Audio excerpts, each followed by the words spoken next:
Okay, so I'm going to be talking now about how to make the calibration standards for magnesium for the atomic absorption lab.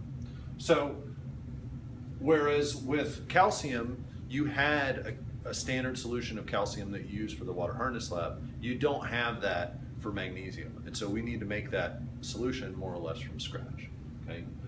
The same parameters apply as far as how you need to make those solutions. You need to use volumetric glassware. You need to make more than 100 mils of each solution. You need to make at least 5 solutions. The solutions also should be evenly spaced in this case, but notice that the concentration range is a little bit lower, 0.1 to 1 ppm. Okay. So the first thing we're going to need to do is figure out where to start with the magnesium and what solution to start with. So the stockroom has provided a solution of magnesium that's about 1%. It's not exactly 1%, and you need to use look at the label on the hood, on the solution that's in the hood, to determine exactly what the concentration is. But for the purposes of these calculations, I'm going to use 1%. So we need to convert that concentration into parts per notation, okay? So we can think about 1% as 1 part magnesium for 100 parts solution, okay? And remember that when we're doing, and this could be parts in terms of grams or parts in terms of moles, but we're going to use grams in this case, and that's the common unit for parts per million type aqueous concentrations.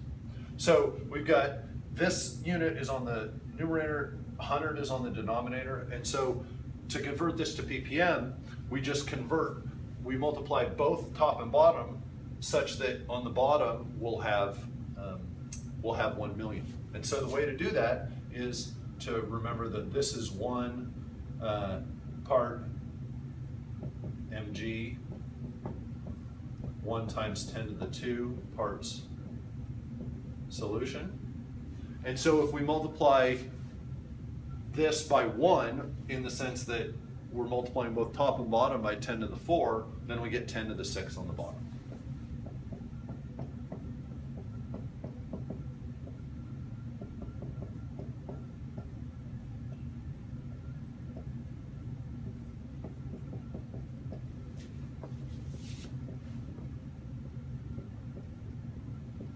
And so what that solution that's in the hood really equals is 10,000 ppm magnesium. Okay. So the challenge here is that this solution is much more concentrated than that calcium solution that you guys have made for the water hardness unknown. And so to make your calibration standards, you're going to need to do a secondary dilution, okay, or an intermediate dilution. And what we usually recommend is that you make a solution that's about 100 ppm, okay?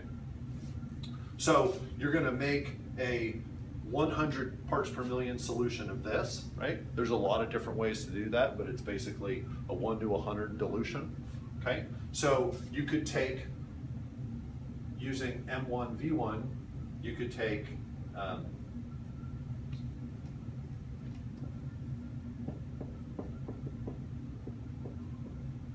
you could take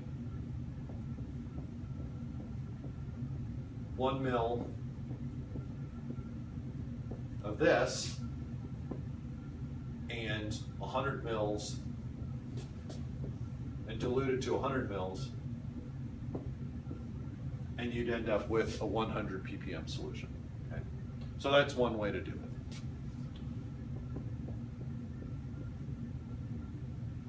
And so what that means is that this is the solution that you're then going to use to construct your chart.